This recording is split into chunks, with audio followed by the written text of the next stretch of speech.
To look like. And this is what it looks like.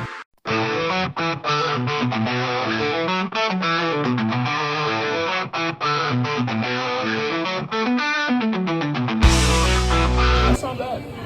I'm not.